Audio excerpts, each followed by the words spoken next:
You're watching Al Jazeera. We're bringing you some breaking news that's coming out of the United States. These are lines that are coming from the Reuters news agency.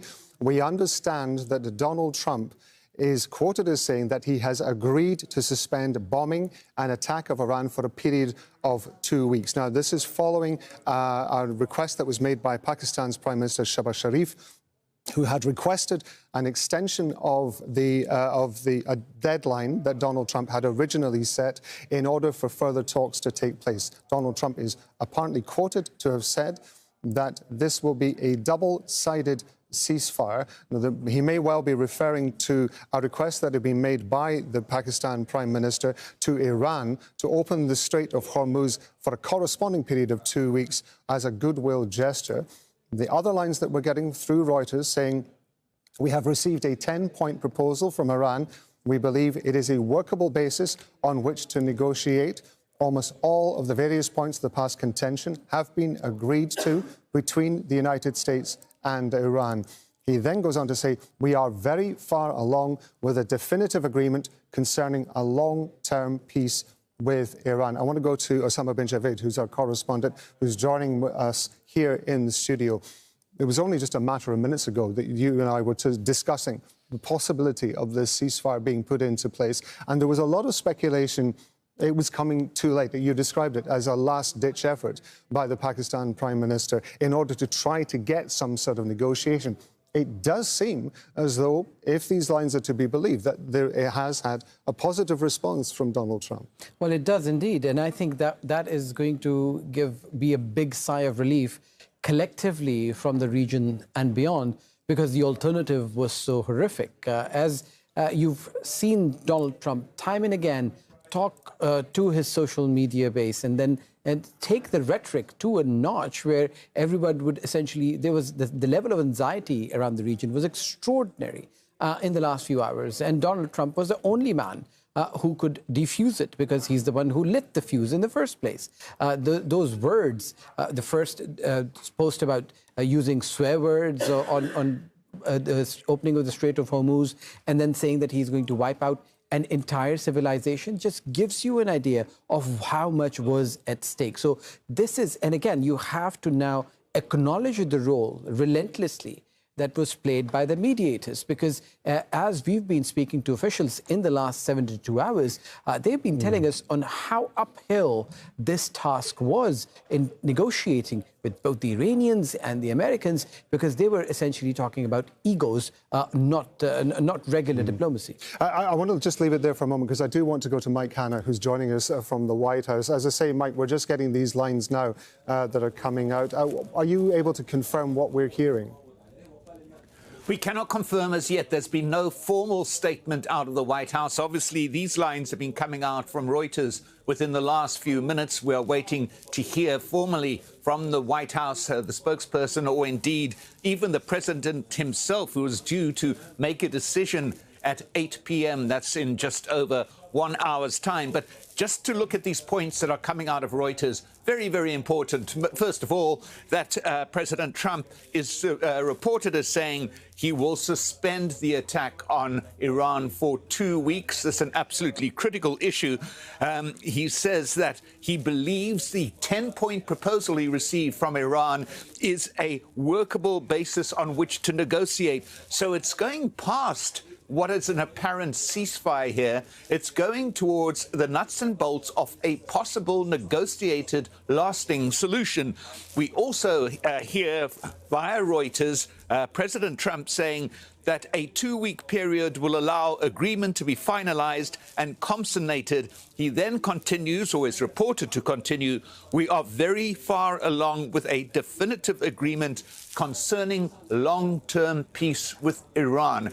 Now, the key word there is definitive. All of this coming, as I said, just little over an hour before that deadline that President Trump had set has expired. So we will try and get formal confirmation from the White House. Perhaps we're going to get that formal confirmation from the president himself. Just to stress, what we are reporting here are lines that are coming out of Reuters reporting how they got these particular points. Not clear at this moment, but we will definitely find out exactly what the source is or confirm that these are the words of President Trump within minutes, one would hope.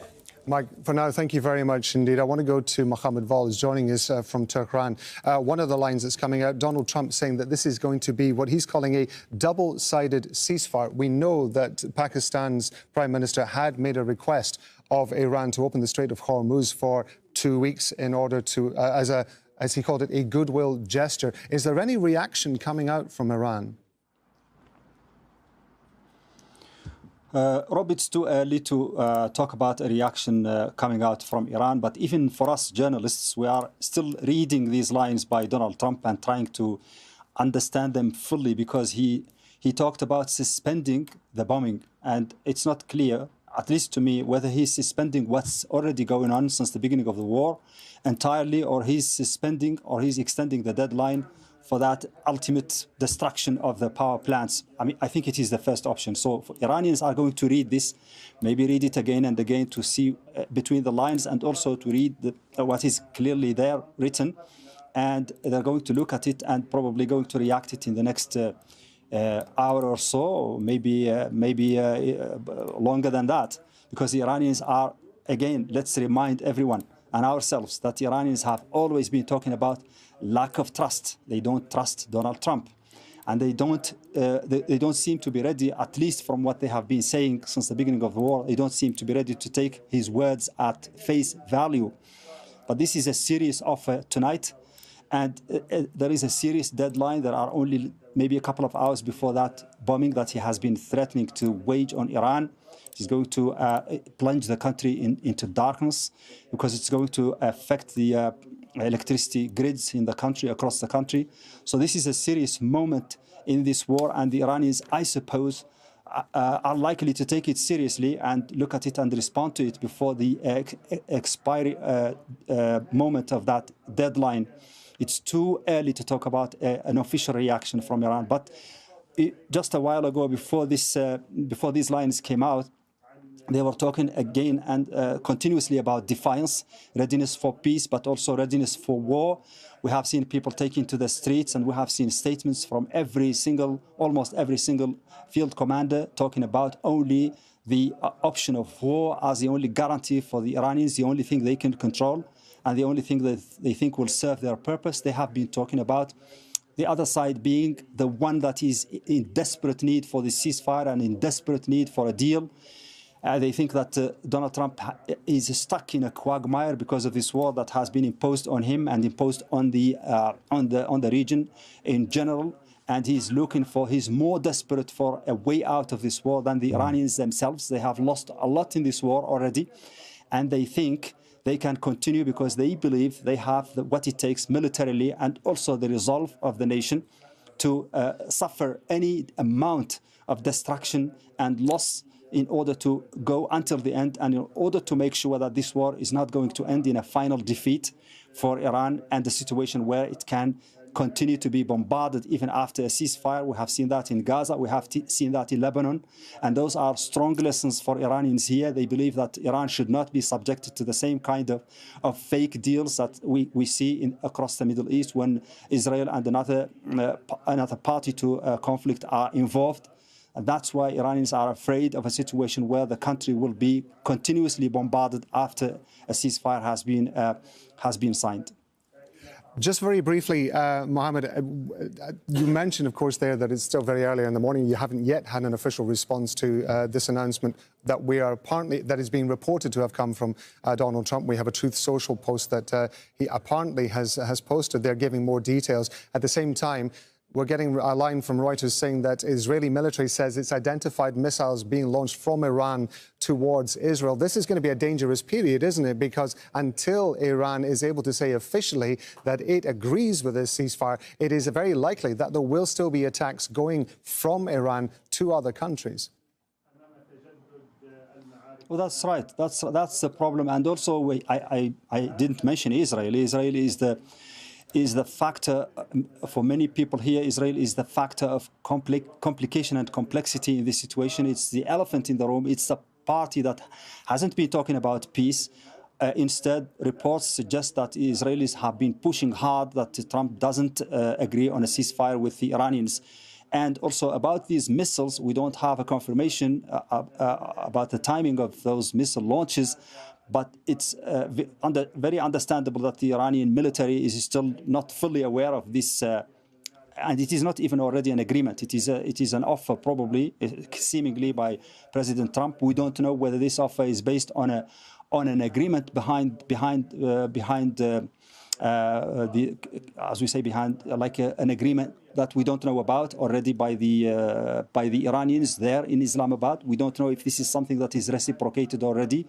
And we're still waiting for the Iranians to make clear whether they have, a priori, whether they have agreed to it or not. So the military are understandably still engaged in this fight.